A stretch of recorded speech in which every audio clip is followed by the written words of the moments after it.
The Xelari had witnessed the fall of many species before. They had conquered hundreds of civilizations, tested thousands of life forms, and watched them all crumble under the same trial, the Crucible. A desolate world, chosen carefully for its unforgiving nature. Scorching days, freezing nights, toxic rivers, and creatures engineered for a single purpose: extermination. No intelligent species had ever survived it. None had even lasted long enough to understand what was happening to them before they perished. And so, when the Xelari High Council selected the humans for the next experiment, there was little debate. "They are primitive," one counselor remarked.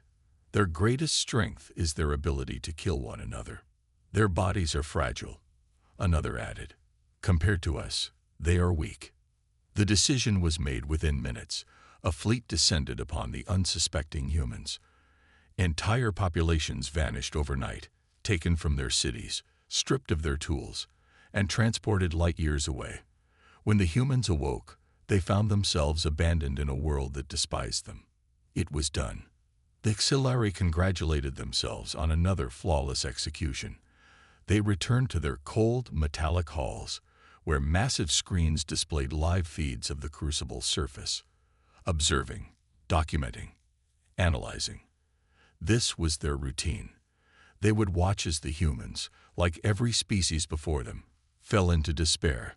Some would run blindly into the wilderness, only to be torn apart by the Night Stalkers. Others would drink the tainted water, their bodies shutting down within hours. Most would die in confusion, unable to comprehend what had happened. And yet, as the first day passed, something unusual occurred. The humans did not scatter in fear. They did not waste time screaming into the void, begging for rescue. Instead, they gathered. They spoke. They planned. The Xelari observed with mild curiosity as small groups formed, some searching for shelter, others inspecting the land with sharp, calculating eyes. By the end of the first day, makeshift defenses had already been constructed from the debris scattered across the landscape. A mere coincidence, the scientists decided. The second day arrived, and the Crucible began its true work. A storm rolled in from the horizon, its winds sharp as blades, its lightning a force of destruction. The Night Stalkers emerged from their caves, their glowing eyes scanning the land for prey. The Xelari leaned forward in their seats, eager to witness the inevitable. And yet, once more, the humans defied expectations. They had prepared.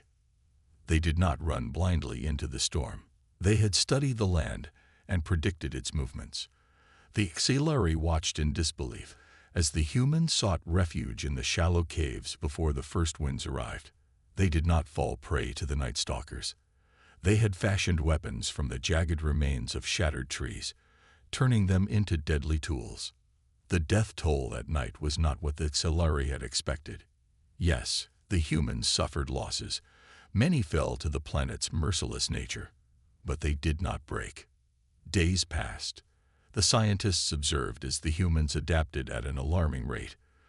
The creatures that once hunted them now lay skinned and gutted, their bones used for tools, their hides turned into crude clothing. The poisonous plants that should have doomed them were instead tested in small doses, learned, and purified through trial and error. By the end of the first week, one Xelari scientist dared to speak the words none wished to admit. They are learning. The council dismissed the notion. It was impossible. No species had ever adapted this quickly. But as the days stretched into weeks, the impossible became undeniable. The Crucible, designed to erase weakness, was doing something it had never done before. It was making them stronger. The Xelari began to argue among themselves. This was not how the experiment was supposed to unfold. The Crucible was a tool of cleansing, not evolution. And then the report arrived. A drone had captured footage of a human, standing over the remains of a Night Stalker. The beast's corpse had been torn apart, its thick hide removed with expert precision. The human, covered in blood and dirt, smiled at the camera before walking away, dragging his latest kill behind him. For the first time, the Xelari felt something new. A slow, creeping sensation. doubt. They had left the humans to die. Instead, they had adapted. And something told the Xelari that this was only the beginning. The Xelari had always believed in patterns. Everything in the universe followed a cycle: life, death, adaptation, extinction. They had tested countless species before, and the results were always the same. The Crucible was absolute in its design. There was no room for error. Yet now, as the days turned into weeks, the humans continued to defy those patterns. The Xelari High Council gathered once more, their golden eyes flickering as they reviewed the latest reports. The data was troubling. The human survival rate had not declined as expected. Instead, it had increased. How? One of them demanded, his voice filled with disbelief. They should be weaker by now, starving, dying, begging for mercy. No one had an answer. The scientists played the latest footage, their elongated fingers hovering over control panels as they analyzed every frame. The Crucible's conditions had not become easier. If anything, the planet had grown more hostile, as it always did with time. The temperature had dropped further at night, the storms had become more violent, and the creatures had grown more aggressive. And yet, the humans had adapted again. The Xelari observed as the footage displayed a small group of humans huddled around a bright, flickering light. Fire. The first recorded instance of it being successfully created by a test species within the Crucible. It was not by accident. The Xelari rewound the footage, watching closely. The humans had experimented, learning from their surroundings. They had observed which materials burned, and which did not. They had gathered dry branches, used stones to strike against each other, creating sparks. Primitive but effective. It had taken them several days, but in the end, they had succeeded. The first fire had been small, fragile, easily extinguished by the harsh winds. But they did not give up.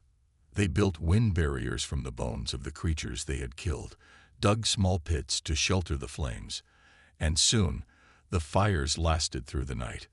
The Xelari council members watched in silence. No species had ever come this far. At first, the fire had been a source of warmth. Then, the humans began using it for other purposes. They discovered that the meat of the creatures, once raw and difficult to chew, became softer and more nourishing when exposed to flames. They learned that certain plants, which had once made them sick, could be boiled to remove their toxins. Then came the weapons. The Xelari leaned in as the footage revealed something even more disturbing. A group of humans sat in a circle, sharpening sticks into fine points and hardening them in the fire. They weren't just surviving. They were preparing for something bigger. The Xelari warlords scoffed. "They are still weak," one of them muttered. "A sharpened stick changes nothing. Our creatures will still hunt them down." But the scientists were not convinced. Something was different about these humans. They had seen creatures with sharp claws and armored hides, beings bred for war, and yet none of them had ever thought like this. None had looked at the Crucible and adapted it for their own needs. The footage continued.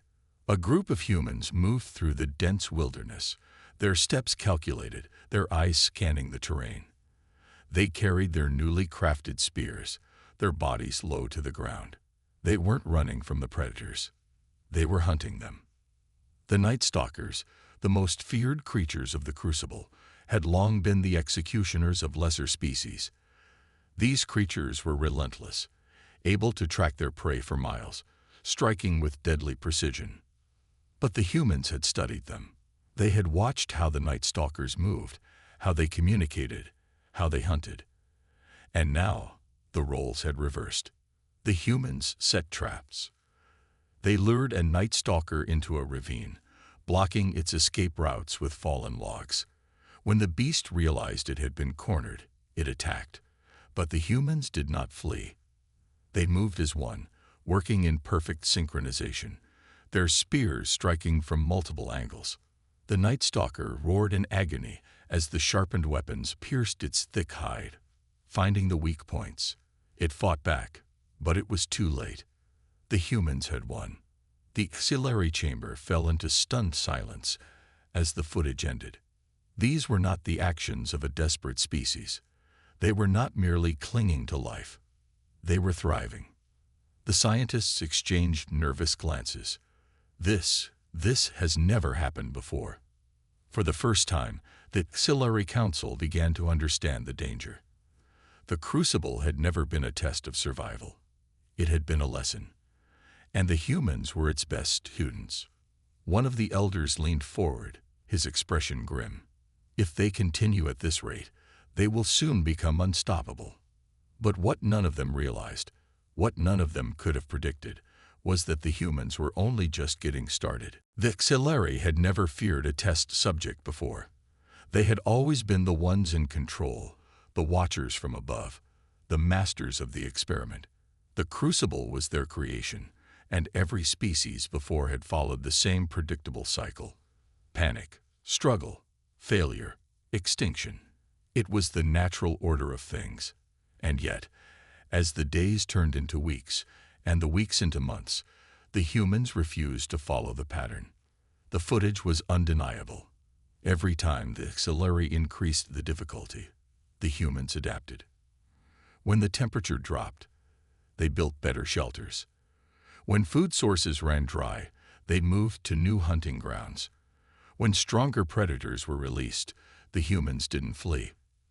They studied them, they learned their weaknesses, and then they killed them. A new report arrived, filled with disturbing details. The humans had begun organizing. It was subtle at first, small groups forming, then merging into larger ones. They had established leadership. Certain individuals had risen, guiding the others, teaching them new techniques for survival. They no longer wandered aimlessly.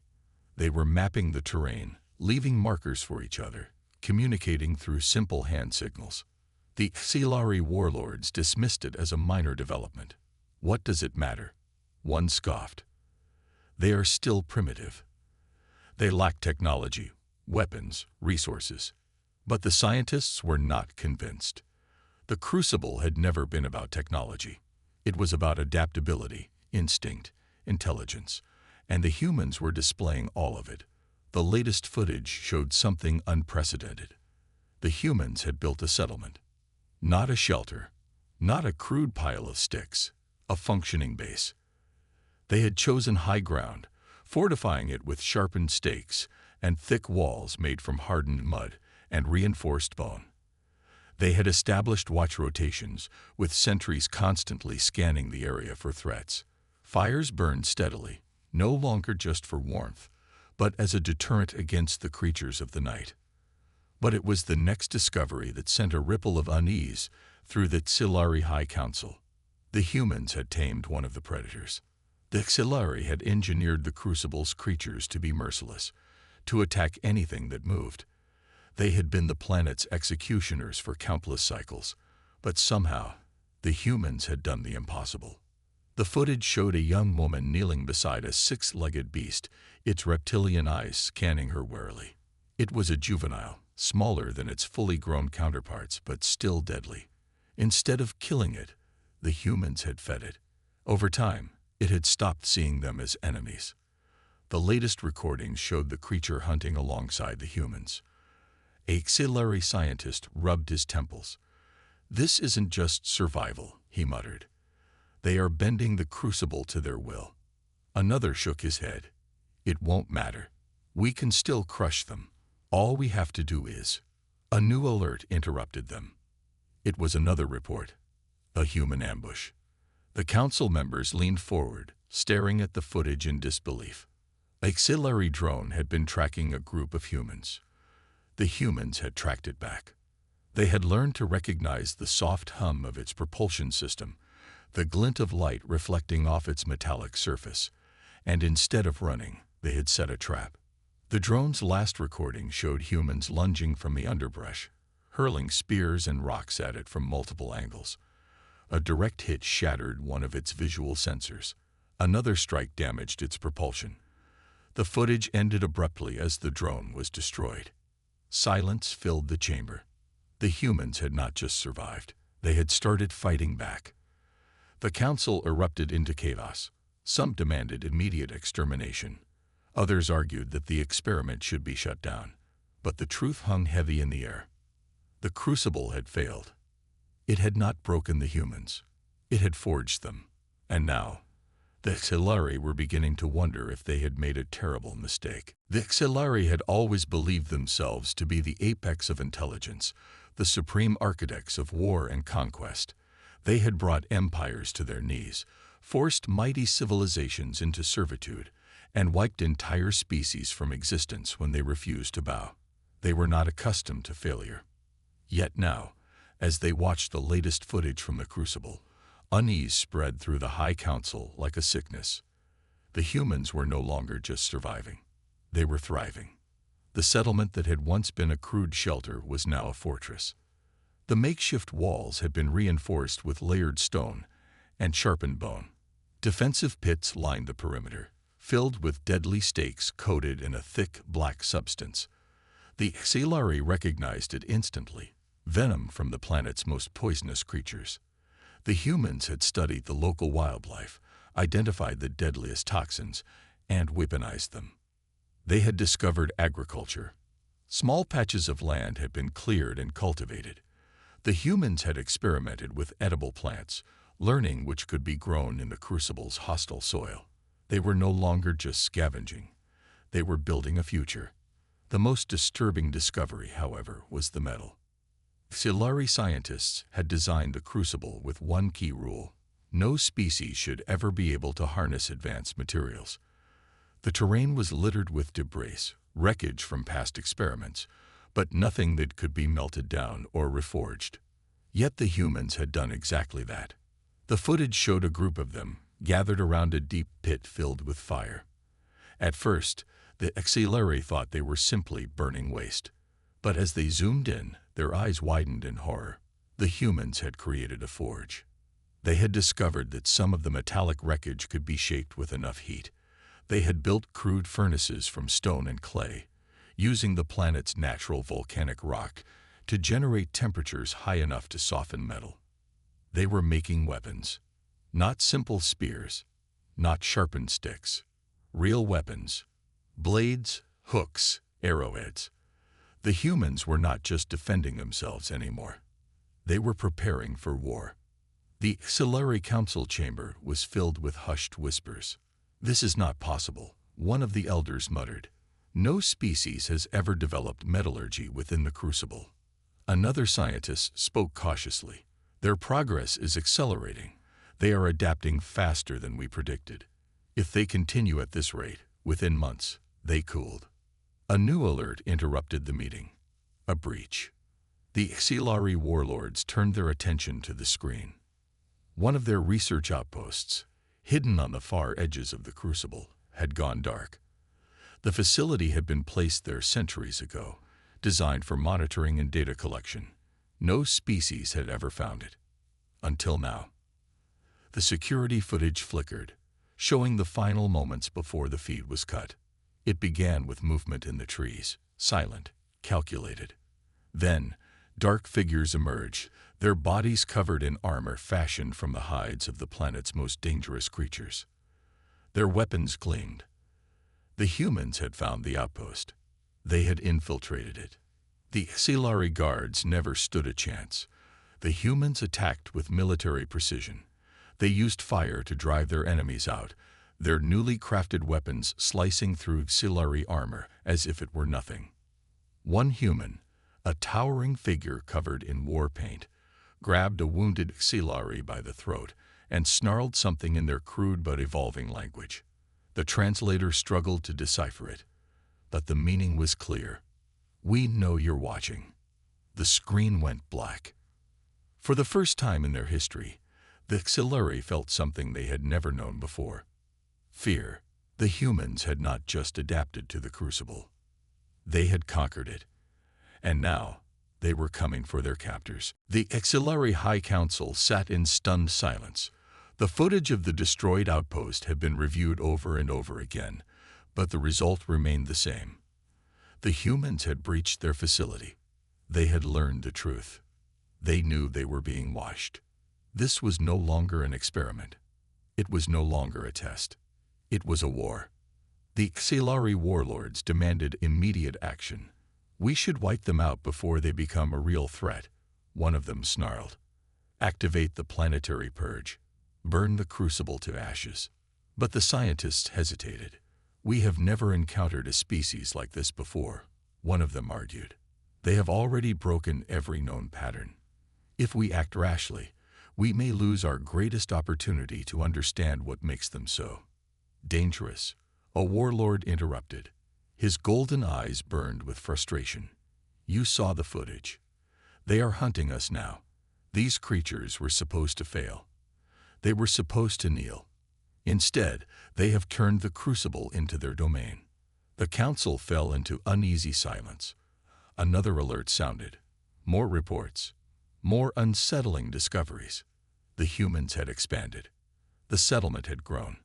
What had once been a small fortified camp had transformed into a network of outposts scattered across the terrain. The humans had mastered long-distance travel, leaving behind markers and paths that allowed their groups to remain connected. They had engineered weapons beyond simple blades. One Xelari scientist studied the new footage with a mixture of awe and horror. The humans had reverse-engineered the remains of the Xelari's own technology. Broken drones, shattered plating from past experiments, scrap metal that should have been useless. But the humans had pieced it together. They had created slings capable of launching metal shards with deadly force. They had built bows with reinforced sinew, allowing them to strike from a distance. And most disturbingly, they had developed explosives. One piece of footage captured the moment a group of humans ambushed one of the Crucible's most feared creatures, a massive armored behemoth that had wiped out entire test species before. Instead of facing it head-on, the humans had used traps. They lured the beast into a bottlenecked canyon, where they had rigged the walls with carefully placed firebombs made from scavenged fuel cells. When the beast entered, they detonated them. The explosion sent rock and fire cascading onto the creature, weakening its armored hide. The humans then descended, striking its exposed flesh with sharpened blades, finishing it off within minutes. The Xelari warlords watched the footage in grim silence.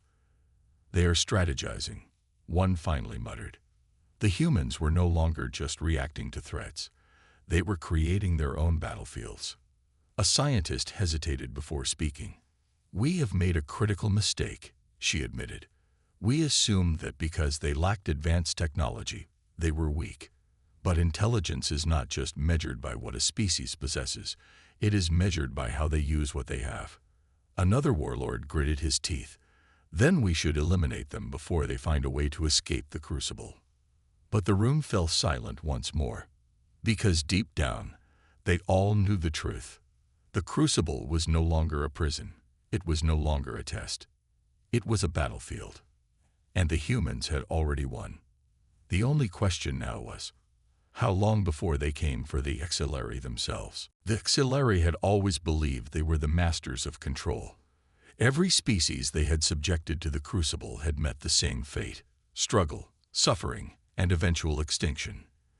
That was the way of things. That was the natural order. But now, the order had been broken. The humans had not only survived, they had thrived.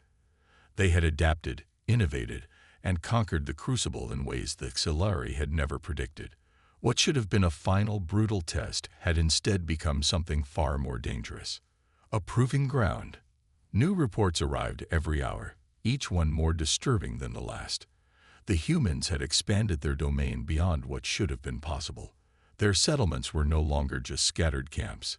They had entire regions under their control. They had developed supply chains, ensuring food and resources were transported between their strongholds. They had harnessed the local wildlife not only for food but for warfare. Footage showed them riding atop massive creatures, once feared as apex predators of the Crucible, now acting as war mounts for their growing armies. But what truly terrified the Xelari was not their tactics, their weapons, or even their growth. It was their unity. Other species that had been thrown into the Crucible always fought amongst themselves. Survival made them desperate, selfish. They turned on one another, competing for resources, weakening their own kind until they were wiped out. The humans were different. They had organized. There were leaders now, individuals who had risen through strength and intelligence, guiding their people with an unwavering vision. They were not just surviving as individuals, they were surviving as a species. And then came the most devastating discovery yet. The Xelari's orbital scanners picked up unusual energy signatures across the Crucible. At first, they dismissed them as natural anomalies, glitches in their system. But when they analyzed the data, their confidence crumbled. The humans had found the remains of the old war machines. Scattered throughout the Crucible were the wreckage of past experiments, failed species, broken technology, remnants of long-forgotten battles. The Xelari had never bothered to clear them away. There had never been a need. No species had ever been intelligent enough to use them. Until now, the humans had uncovered buried energy cores from ancient wreckage. They had repurposed alien metals into armor. They had begun experimenting with electricity, creating crude but functioning power sources.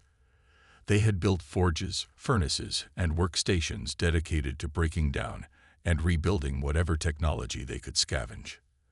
And the worst part, they had figured out how to repair a ship. The Xelari scientists could hardly believe what they were seeing. The humans had taken the remains of a downed automated scout vessel and reactivated parts of its systems. It was primitive, unstable, barely functional, but it worked. For the first time in the history of the Crucible, the prisoners had gained access to technology beyond their original capabilities. The humans were no longer trapped. They were looking for a way out. Panic spread among the Xelari High Council. This was not supposed to happen. The Crucible was meant to be the ultimate test, a final trial that proved a species' worth before their inevitable failure. But the humans had done something far worse than pass the test. They had outgrown it. What do we do? One of the warlords demanded, his voice betraying his fear. We cannot allow them to leave that planet. If they find a way to escape, they will come for us. The room was silent, because they all knew the truth. The humans were no longer an experiment. They were a threat. And if they escaped, there would be no stopping them. The Xelari High Council had ruled the galaxy for millennia. They had crushed civilizations, rewritten the fate of countless species, and ensured their dominance remained unchallenged. Every experiment, every war, every conquest had served to reinforce one undeniable fact. They were superior. But now, for the first time in their history, they felt something they had never experienced before: dread. The latest reports from the Crucible were worse than they had feared. The humans had not only survived, not only adapted, but had now become unstoppable. They had turned the Crucible into their domain. The harsh terrain that had claimed so many before them was now fully mapped and controlled. The towering cliffs, the dangerous swamps, the scorching deserts, none of it slowed them down anymore. They had built bridges, tunnels, and hidden pathways to move across the land with ease. The creatures that once hunted them had become their weapons. Packs of tamed predators now patrolled their borders, following the commands of their human masters. Even the most dangerous of beasts had been studied, understood, and exploited for their strengths. Their technology had advanced beyond belief. The wreckage of the Xelari's past experiments, once nothing more than forgotten ruins, had been repurposed and rebuilt. The humans had reactivated old power sources, learned to forge stronger materials, and even constructed primitive communication devices. But the final blow came when the Xelari's orbital surveillance picked up something they never thought possible. The humans had rebuilt a functional spacecraft. It was not elegant. It was not sleek. But it worked. They had salvaged parts from fallen drones, melted down alien alloys, and constructed a ship capable of breaking through the planet's atmosphere. It was primitive, yes, but the fact that they had achieved this on a death world, with nothing but scraps and instinct, was something that Xelari could not comprehend. The High Council fell into a heated debate. "We must destroy them now," one of the warlords growled. We should have wiped them out the moment they defied the Crucible's rules. It is too late for that, a scientist countered. The Crucible was designed to break species, not to contain them once they've adapted. We never considered what would happen if something actually won. The council chamber erupted into chaos. Some argued for an immediate orbital bombardment. Others feared that such an act would be seen as weakness among the other galactic powers. The Xelari ruled through fear, through the illusion that their control was absolute. If word spread that the humans had beaten them, their enemies would begin to question their strength. A deep, uncomfortable truth settled over them. The humans were no longer prisoners. They were conquerors. And the moment they escaped the Crucible, the war would not be fought on their planet. It would be fought in the stars. A new alert rang through the chamber. The humans had launched their ship. It was a small vessel, just large enough to carry a handful of passengers. But it didn't matter. One was all it would take. If even a single human made it off the Crucible, if they reached another planet, if they told others what the Xelari had done. The High Council watched as the ship's engines roared to life. The ground beneath it shook, fire and smoke billowing as it defied gravity itself. The Xelari scrambled to stop it. Orders were shouted, interceptors were deployed, weapons were locked onto the small ship as it ascended. But then, another ship rose from the surface. Then another, and another. The humans had not built one ship. They had built an armada. The Xelari's worst fears had come true. The humans were not just escaping. They were coming for them.